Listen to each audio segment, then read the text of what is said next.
So, if I may start by insulting your intelligence with what is called the most elementary lesson, the thing that we should have learned before we learned 1, 2, 3 and ABC, but somehow was overlooked. Now, this lesson is quite simply this, that any experience that we have through our senses, whether of sound or of light or of touch, is a vibration. And a vibration has two aspects, one called on and the other called off. Vibration seems to be propagated in waves, and every wave system has crests and it has troughs. And so life is a system of now you see it, now you don't. And these two aspects always go together. For example, sound is not pure sound. It is a rapid alternation of sound and silence. And that's simply the way things are. Only you must remember that the crest and the trough of a wave are inseparable. Nobody ever saw crests without troughs or troughs without crests, just as you don't encounter in life people with fronts but no backs. Just as you don't encounter a coin that has heads but no tails. And although the heads and the tails, the fronts and the backs, the positives and the negatives are different, they're at the same time one. And one has to get used fundamentally to the notion that different things can be inseparable. That what is explicitly two can at the same time be implicitly one. If you forget that, very funny things happen. If therefore we forget, you see, that black and white are inseparable, and that existence is constituted equivalently by being and non-being, then we get scared. And we have to play a game called, black might win. And once we get into the fear that black, the negative side, might win, we are compelled to play the game, but white must win. And from that start all our troubles. Because you see, the human awareness is a very odd mechanism. I don't think mechanism is quite the right word, but it'll do for the moment.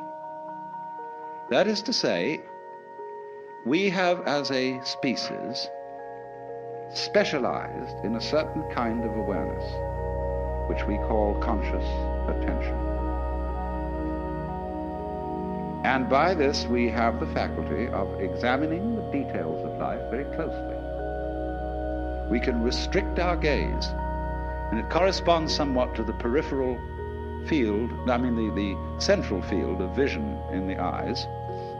We have central vision, we have peripheral vision. Central vision is that which we use for reading, for all sorts of close work, and it's like using a spotlight, whereas peripheral vision is more like using a floodlight. Now, civilization and civilized human beings for maybe 5,000 years, maybe much longer, have learned to specialize in concentrated attention. Even if a person's attention span is short, he is, as it were, wavering his spotlight over many fields. The price which we pay for specialization in conscious attention is ignorance of everything outside its field. I would rather say ignorance than ignorance, because if you concentrate on a figure, you tend to ignore the background. You tend, therefore, to see the world in a disintegrated aspect. You take separate things and events seriously, imagining that these really do exist, when actually they have the same kind of existence as an individual's interpretation of a Rorschach blot. They're what you make out of it. In fact, our physical world is a system of inseparable differences. Everything exists with everything else. But we contrive not to notice that, because what we notice is what is noteworthy. And we notice it in terms of notations.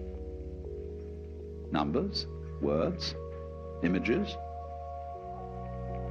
What is notable, noteworthy, notated, noticed, is what appears to us to be significant, and the rest is ignored as insignificant. And as a result of that, we select from the total input that goes to our senses only a very small fraction. And this causes us to believe that we are separate beings, isolated by the boundary of the epidermis from the rest of the world. You see, this is also the mechanism involved in not noticing that black and white go together. Not noticing that every inside has an outside, and that the inside, what's inside, goes on inside your skin is inseparable from what goes on outside your skin. You see that, for example, in the science of ecology, one learns that a human being is not an organism in an environment, but is an organism-environment. That is to say, a unified field of behavior. If you describe carefully the behavior of any organism, you cannot do so without at the same time describing the behavior of the environment. And by that you know that you've got a new entity of study. You are describing the behavior of a unified field. But you must be very careful indeed not to fall into old Newtonian assumptions about the billiard ball nature of the universe.